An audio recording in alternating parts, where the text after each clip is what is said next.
बिस्मिल्लाहिर्रहमानिर्रहीम। अस्सलाम वालेकुम यूट्यूब फैमिली, कैसे हैं आप? उम्मीद करते हैं आप सब ठीक होंगे। आज हम बनाएंगे चिप्स, बहुत ही मज़े की और क्रंची।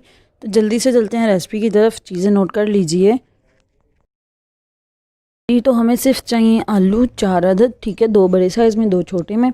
और हमें चाहिए हाफ़ टी स्पून नमक सिर्फ, और साथ पानी चाहिए और ऑयल चाहिए, ठीक है।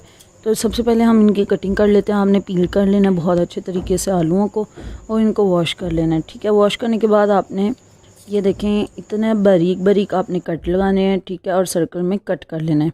इसके करने के बाद 2 तरीके हैं, ठीक है। एक तरीका जो मैंने आपको बता दिया, दूसरा मशीन वाला तरीका है, ठीक है। मेरे पास ये चॉपर है, बहुत अच्छा, ये स्लाइस बारीक बारीक कट कर देता है, ठीक है। मैंने 2 तरीके बताए, जिनके पास ये है वो ये कर लें, और जिनके पास वो नहीं है, ये नहीं है मशीन, वो आराम से नाइफ़ की मदद से खुद कर लें, ठीक है। ये देखें, ये मैं मशीन खोलती हूँ और आपको दिखाती हूँ कि कितने ये भी बारीक हुए हैं। ये चीज़ आप हाथ के साथ भी कर सकते हैं, ठीक है ना। ये देखें, ठीक हो गया जनाब। इस तरीके से करने के बाद आपने क्या करना है कि सारे पोटैटो के स्लाइस लेने हैं, और इनको अब आपने अच्छे तरीके से पानी में हम मिक्स करने वाले हैं, ठीक है। ये अंदर से भी आप देख लें कि कितना अच्छा साइज़ है और कितने ये बारीक कट रहे हैं, ठीक है जी। तो हमने पानी ले लिया, पानी के अंदर एक बाउल में डाल लिया था। अब हम दूसरे बाउल में शिफ्ट करें हैं। तब तक आपने ये काम करना है जब तक ये जो पानी के ऊपर इसका सफ़ेद है, ये मतलब पानी बिल्कुल साफ़ हो जाए, उसमें कोई गंदगी ना रहे, ठीक है।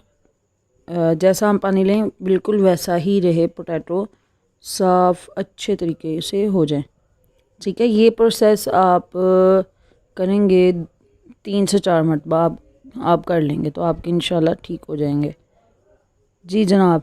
तो ये सब कर लिया हमने। अब ये देखें फाइनल, ये इस तरह का पानी हो जाना चाहिए। अब आप ये देखें कि इसको आपने 10 मिनट तक भिगो के रखना है, ठीक है। और ये देखेंगे इस तरह से मुड़ जाएंगे 10 मिनट के बाद ना, इनकी हल्की हल्की कोई उधर राइट की तरफ मुड़ा होगा, कोई लेफ़्ट की तरफ मुड़ा होगा। अब आपने क्या करना है कि एक ट्रे ले लेनी है, उसके अंदर टिश्यू पेपर बिछा लेना है, जो मोटा वाला टिश्यू पेपर होता है, जो किचन टॉवल होता है, वो ले कर उसको डिश में डाल कर, और आपने इस तरह से एक एक स्लाइस रख देना है। याद है कि इस तरह करने के बाद आपने इसको कोई आधा घंटा या 20 मिनट आपने फ़ैन ऑन करके रख देना है। जब ये खुश्क हो जाएगा बहुत अच्छे तरीके से, इसके अंदर नमी नहीं रहेगी आलूओं के अंदर, तो फिर आप लोगों ने इसको फ्राई करना है, ठीक है।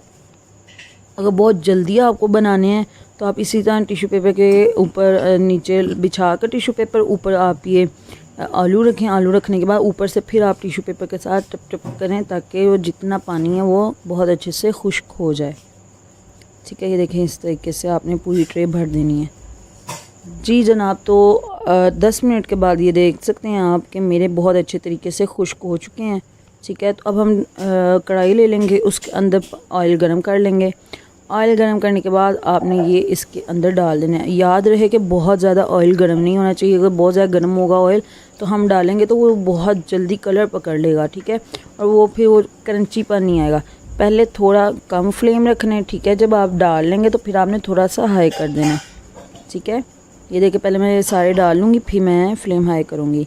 तो अच्छा, एक और टिप है यहाँ पर कि जब हम कोई भी चीज़ क्रंची वाली फ्राई करते हैं तो कोशिश किया करें कि कढ़ाई में वो थोड़ी चीज़ डाली जाए। बहुत ज़्यादा भरकर कढ़ाई करेंगे तो वो इतना अच्छा फ्राई नहीं होता, ठीक है। जितना अच्छा कि ये देखें अब फ्राई होने लग गया ना, तो ऐसा लगा जैसे डांस कर रहे हैं आलू। खैर, बताने का मकसद ये है कि ये देखें जितनी कढ़ाई है ना, उससे थोड़ा मैंने कम ही आलू डाले हैं इसमें, तो इसकी वजह से भी ना क्रंची बहुत होगा। तो ये चीज़ आप नोट कर लीजिए आसान अल्फाजों में कि ये बात है कि अगर एक कढ़ाई में 1 कप पानी जा रहा है तो उसमें आप आधा कप डालें। कहने का मतलब ये है, अब आपको समझ आ चुकी होगी इंशाल्लाह। तो जब कोई 5 मिनट गुजरने के बाद आपने इसको के जो साइड है उनको बदल देना है, ठीक है, और फिर इनको आराम से पकने देना है। जब ये लेज़ वाला कलर आ जाए तो फिर आपने इसको निकाल लेना है, ठीक है। ये देखिए कितना अच्छा कलर आ चुका है। अच्छा, जब हम इनको निकालेंगे तो आपने डायरेक्ट प्लेट या ट्रे में नहीं निकालना है, टिश्यू पेपर में नहीं निकालना, आपने किसी छन्नी में निकालना है, ठीक है। और इसको इसी तरीके से आपने 10 या 15 मिनट, ज़्यादा से ज़्यादा 15 मिनट आपने इसको रख के भूल जाना है, ठीक है। ताकि वो क्रंची और हो जाए। वो करने के बाद ये जो हमने नमक लिया था, ठीक है, वो डाल देना है, या आप अपने टेस्ट के मुताबिक डाल लीजिएगा और इसको आपने हिला लेना है। मुझे दीजिए इजाज़त, अपना बहुत बहुत ज़्यादा ख्याल रखिएगा, मुझे दुआओं में याद रखिएगा। अल्लाह हाफिज़, टेक केयर, बाय बाय।